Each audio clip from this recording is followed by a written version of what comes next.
You grow spiritually na sinasabi sa banal na kasulatan. Ang spiritual na paglago ay ang paglalakbay upang maging higit na katulad tayo ng katangian ng ating Panginoong Kristo.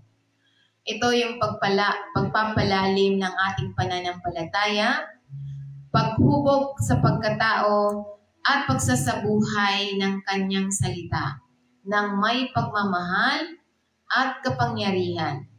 So kaya nga ito'y sinasabi sa banal na kasulatan.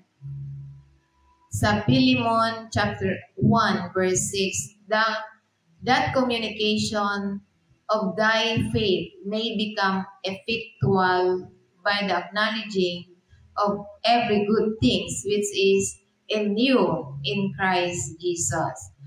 So ang magandang balita na ito yung bahagi ng panalangin ni Apostle Pablo kay Philemon na itinatampok nito at kung paano natural na humahantong ang pananampalataya sa ating Panginoon Kristo sa aktibong pagbabahagi at nakikita kabutihan.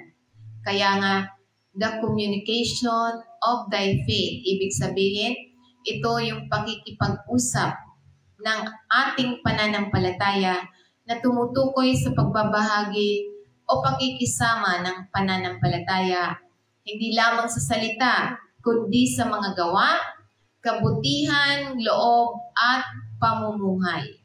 Kaya nga sabi niya rito, may become effectual, ibig sabihin, maaring maging mabisa ang panalangin ng may pananampalataya tulad ni Philemon ay magiging makapangyarihan, mabisa at maimpluwensyahan.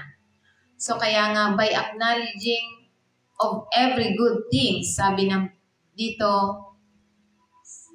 niya, sa pamamagitan ng pagkilala sa bawat mabuting bagay na nasa iyo, sa pamamagitan ng ating pananampalataya sa ating Panginoong Kristo na sa atin ang mabubuting bagay dahil tayo sumasampalataya sa Panginoong Kristo.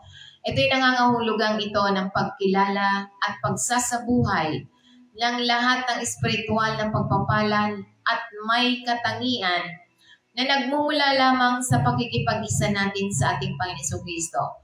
So kaya nga ito yung habang binabahagi natin ang ating pananampalataya at mas maiintindihan natin kung bakit kailangan natin ipahayag ang magandang balita at ito yung mga benepisyo natin na natatanggap kapag tayo nagpapahayag. Kaya nga ang dapat lang natin isa-isip ay salita ng Diyos.